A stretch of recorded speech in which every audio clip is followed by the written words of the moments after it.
Hello, welcome to my tube. My name's Margie. I'm a Hilk empath, and I just like having these little talks on the way I feel about things. Today I feel about pretty good, pretty blissed out today. Had a pretty zen day, as you can see. So's Ben is zonked. He's been zonked all day. It's warm. What's up, Benzos? Smoosh face. He said, "No, March. Ben is not in the mood, March. March, you know I don't like to be March. Boundaries, March. You don't mind, huh, buddy?" So, feel pretty good about things, actually. Lighten the load a little bit today. I went and saw my barber, Calvin. He's a good dude, man.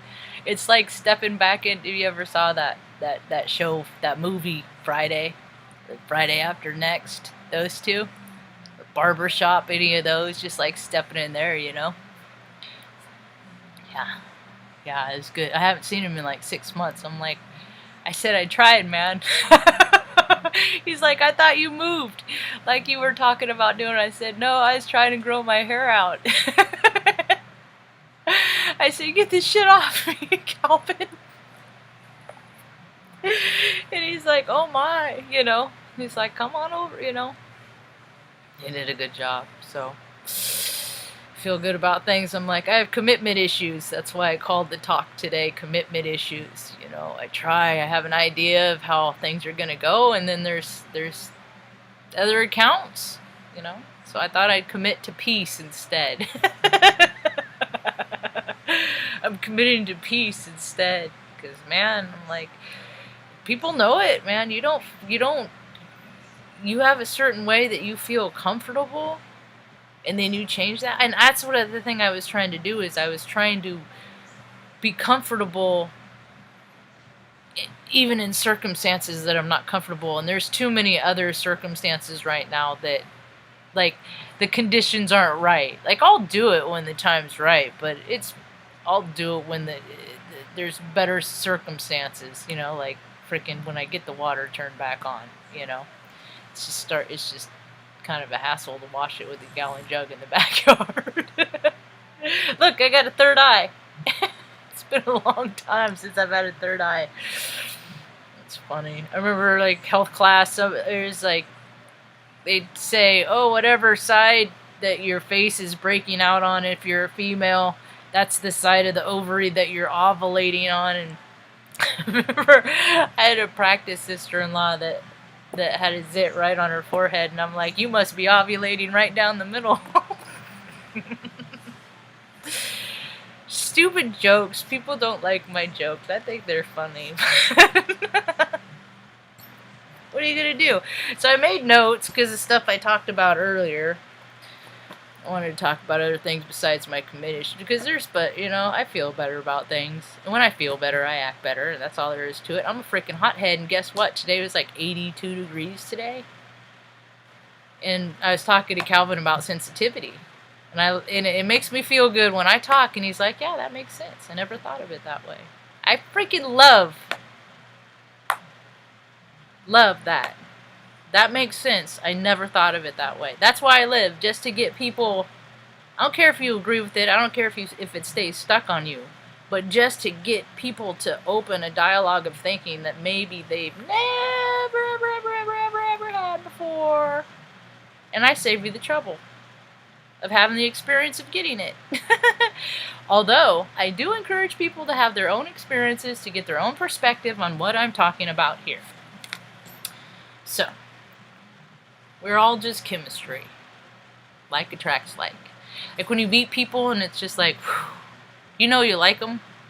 You know you like them. You know you're just going to be friends forever. You know, already decided that you love them unconditionally, and it doesn't matter what they can do. And they probably wouldn't do anything ever really too bad to ever really hurt your feelings anyway. Because like attracts like. You know? When you free yourself up from the wreckage of your past and all that lower vibrational feelings, density that weighs you down, keeps you stuck, we were talking about that. Who was I talking about that with today? Oh, I was getting a salad at a restaurant. I was getting Mama Burger, and instead of getting French fries as a side, I always get the like biggest salad I could get to go. You know, and I've been eating salads and stuff. And I was like, yeah, you know, the vicious cycle, because the girl was like, the taco trucks are open. And I was like, I've always wanted to go to, or the food trucks are open. And I'm like, I've looked at those online and I wanted to go because I'm a foodie. I just like freaking trying food out, you know, and reporting to other people good quality food. So I said, yeah, people get kind of stuck, you know, in the habit and the programming. I said, I see people coming back into fitness because a lot of the planetary alignments are the same as like the Jane Fonda workout and the freaking Richard Simmons and you know, getting physical and all that stuff and oh, Paul, you okay? What happened? You alright? You awake? Did I hit something? He's cool. He's awake. His ears, man. Oh, tender ears. Oh, tender ears, huh, buddy? Aw, that's a better bud. You're trying to be cute. You are. He said, Marty, keep it down. Benny's not in the mood, Marge. He's just not in the mood. You could clearly see Benny's not in the mood. So we were talking about I said, yeah, I said, lucky for me, I said, I never really got programmed sunk because we never got to eat that bunch of sugar and junk food growing up because I was diagnosed low blood sugar, so I couldn't eat a lot of sugar and no dairy. So like our ice cream was mocha mix. You knew what that was in the 90s, 80s.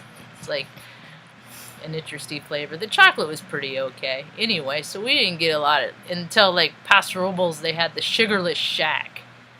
That was nice. That was nice. All these pies and stuff. Mom and I go splurge and get a piece of pie and eat it at the park. So food is always just, you know, but it's always been sparingly and stuff like that. But some people really freaking program themselves that it's like if they feel bad, they go eat to make themselves feel better, and they're on a mission. I did that for a long time till I figured it out too. Everybody's figuring it out. It's all we're trying to do. I'm just trying to freaking put together data I figured out, share it with people. Stuff that I figured out, and if they figure stuff out and it makes sense to them, then maybe we'll figure out some more stuff together.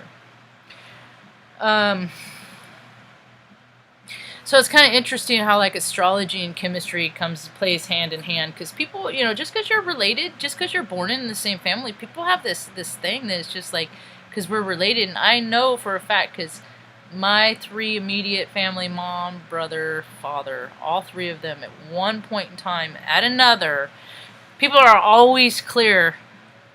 They're not clear to me on how they do feel about me, but they're clear to me on what they don't feel about, and like the negative parts. They got no problem sharing that shit.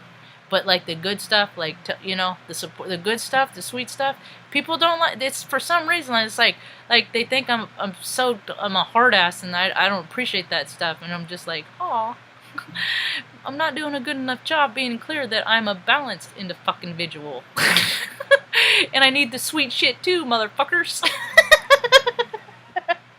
People are like, you know, they've always just treated me so rough and tough and tumble because of how they presume me to be, and then I grow up and you know, they've always been the tough guy, you know, giving me the lessons and stuff, and then I grow up and they're like, Marge, why are you so hard to love? I'm just trying, because I found out about unconditional love when I was, I don't know, in my 30s from a dog.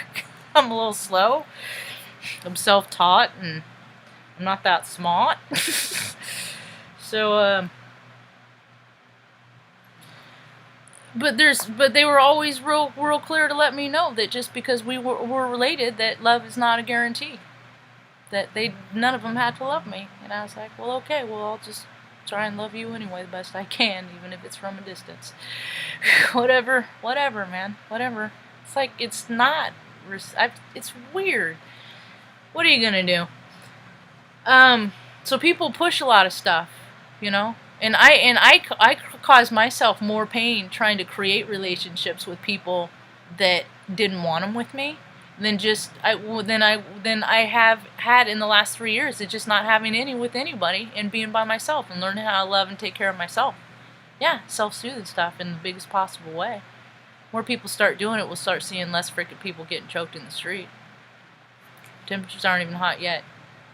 People are freaking sick of this storyline, man. They're sick of it. It's old. It should never be a story, and it's just so played out since Rodney King, since Calvin reminded me of an account of this in the 90s of Penny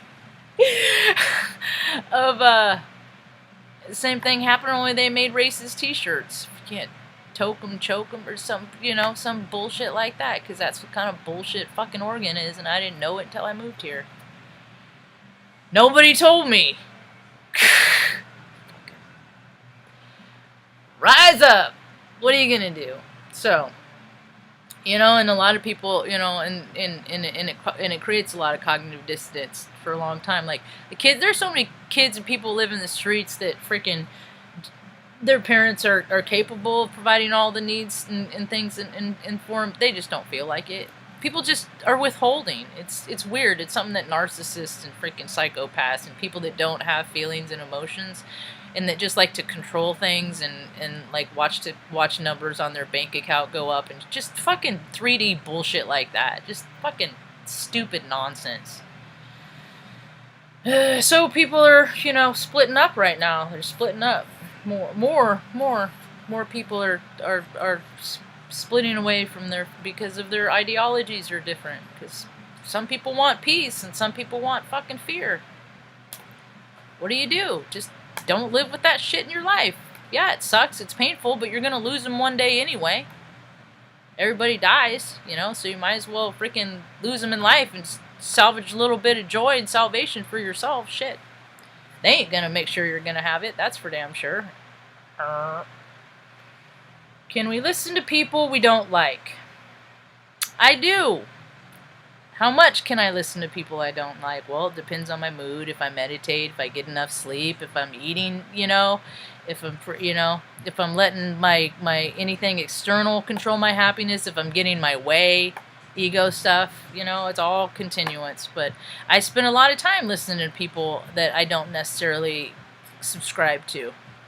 Just because I respect what they say, their opinion, their point of view, And that's the thing, is we have societies and things like that are run because of groups, because they like each other. That's why I couldn't fucking get a job in Oregon, because everybody that works in any place here, it's because they know somebody. I know how it works. I worked at a university. I've worked at a hospital. I've worked at company. I've been the people that are interviewing. I've had the stupid lame conversations that happen after I leave. I know. People don't like my kind here. People don't like my fucking kind anywhere. It's because I'm one of a kind. And what do when they have no originality in them and they're just doing what they're told? I was just doing my job, squad. La la la la la la la la la. No original content. Junk in, junk out. Fucking football stats and bro club shit, and it's in the women's shit too, I mean, it's in the same stuff. I mean, they just have different stuff. They just have different clubs, is all. So I make a point to try and listen to people. But there's some people I don't listen to because I know that my idea of thinking is close to there, and I don't want to ever be accused of like taking somebody else's ideas, kind of thing. And some people I don't need to know. I don't need to know what they think. But I do listen to a lot of people that I don't necessarily in alignment with, just to get different perspectives, because hey, I ain't 100% of nothing, and there's some areas that I'm about 45%. And that's in like the coddling and the sweet and the because I never mirrored it. I never got it. So I never learned how. So I learned it from like petting kittens and being sweet to animals and stuff like that, because I know that you don't touch people without permission and stuff. You can't just practice, oh, you're nice. we're just all trying to figure it out. I still gotta watch Magenta Pixie's talk stuff and her and I do watch Magenta and Laura.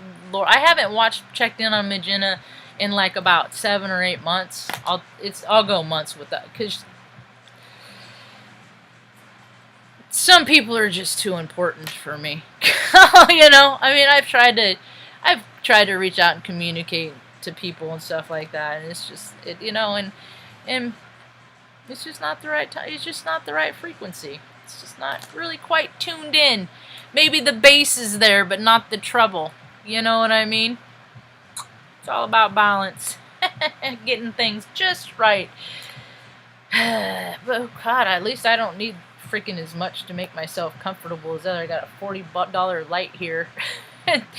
Some wireless. I don't even have cable. It's wireless internet. It's what keeps my hope boat afloat. Okay, one more note. I don't know how long I've been yammering on. Oh, Molly McCord. See, she and AE, Molly McCord and Adrienne Elise, those two I listen to pretty consistently. I like them a lot. I do. They do. They just. Oh, and a kid. He changed his name. It used to be Adam. He's Virgo.